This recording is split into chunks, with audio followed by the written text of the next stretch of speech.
of all, I would like to thank Crispino for inviting for this wonderful meeting. And you did not feel Crispino very guilty because I travelled by bus, so I reduced your burden a little bit from Hyderabad, to the extent less carbon footprints. Now, I would like to just take a few minutes to share what ICR has been planning actually initiated on this climate adaptation, which just now was mentioned about the efforts of water.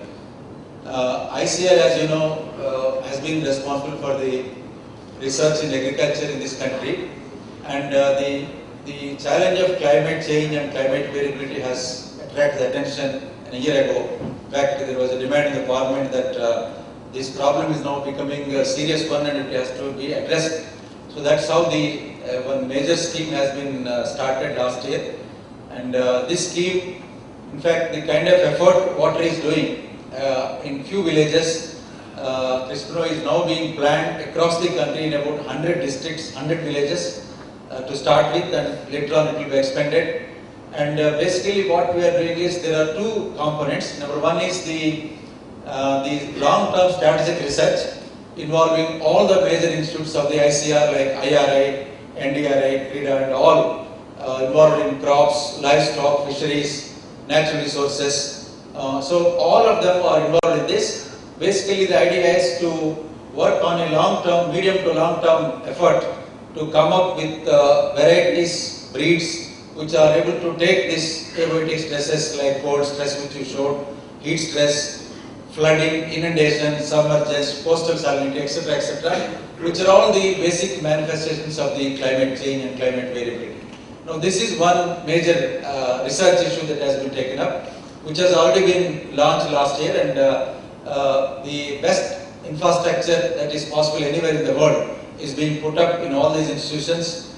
And then the second part is, as you said, that the research outcome might take some time. It may take 10 years, 15 years, but in the meanwhile, the farmers have to be helped. That whatever current variability they are facing, like the sudden change in the weather, the cold wave which you have shown, and also sometimes last year in Madhya Pradesh we have seen areas which are not generally known to have frost. There was a frost and suddenly about 1 lakh hectares chickpea, pigeon pea have been damaged. Similarly in Andhra Pradesh we regularly see excellent rice crop harvested just on the field and cyclone just washed away the entire crop into the Bay of Bengal. Now these kind of problems, these may not be the real climate change, but the year-to-year change in the climate, extreme events which we are really facing. So to address these, what we did is, we have first of all put in place the existing knowledge base in this country, available either with agricultural universities or with ICAR institutes or even with farmers. We have documented that it will be released in about a month's time for entire country. The knowledge base available, which will be available from ICR, maybe in a month's time to be released. Now, using this knowledge, we are actually demonstrating this knowledge in about 100 village panchayats across the country, in 100 vulnerable districts, which are identified for one of these stresses. Either it is a dry spells, or it is a flood, or it is unseasonal rain, or it is a frost, or it is a coastal seawater getting into the field. So, like that, and addressing those issues, we are actually demonstrating in about 100 districts across the country. And this program has already run 1 year, 2011-12, and we have got excellent response from the farmers. And we also learned in ICR for the first time what it means to a farmer, how it feels, how he responds when something is done relevant to him. Something is done responding to his immediate needs. Something is done which is addressing his immediate needs rather than something which we have a long-term impact. So this is, I think, one major program. We would invite all of you to look at a website called, this program is called NICRA, or National Initiative on Climate Resilient Agriculture. It is one of the largest project ever started by ICR, about 200 crores per year, and in the 12th plan this will be much more strengthened, maybe about 1,500 crores. The planning commission has already assured us this money.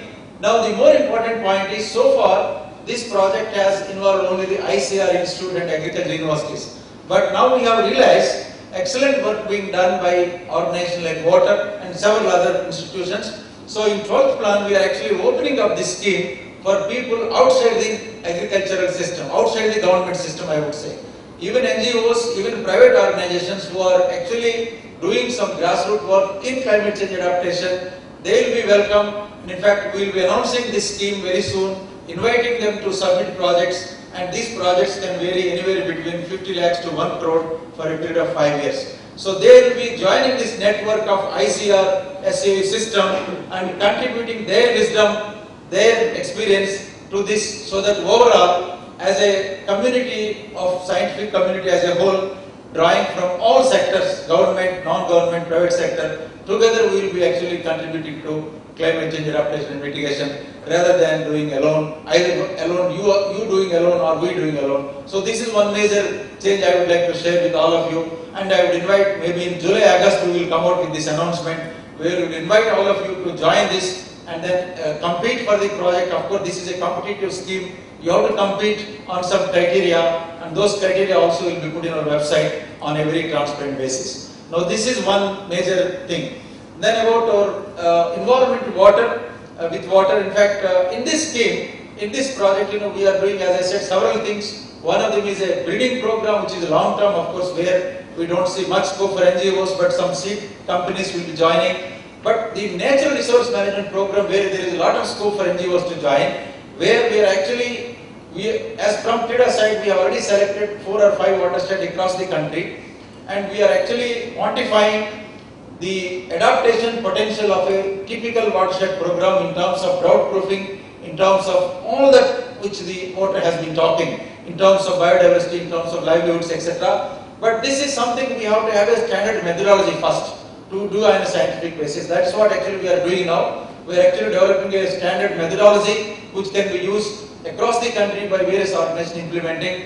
And in that part now, water, our 2 of our scientists have been visiting regularly water, and we are actually putting in place a methodology how to quantify each and every intervention we do in a watershed in terms of environmental service, in terms of monetary value. So this is what, because when you do watershed program, you are not only conserving biodiversity, we are not only doing plantation, we are not only conserving water, we are not only conserving soil, but all that we have to ultimately translate in terms of the adaptation value to the community and also the mitigation potential.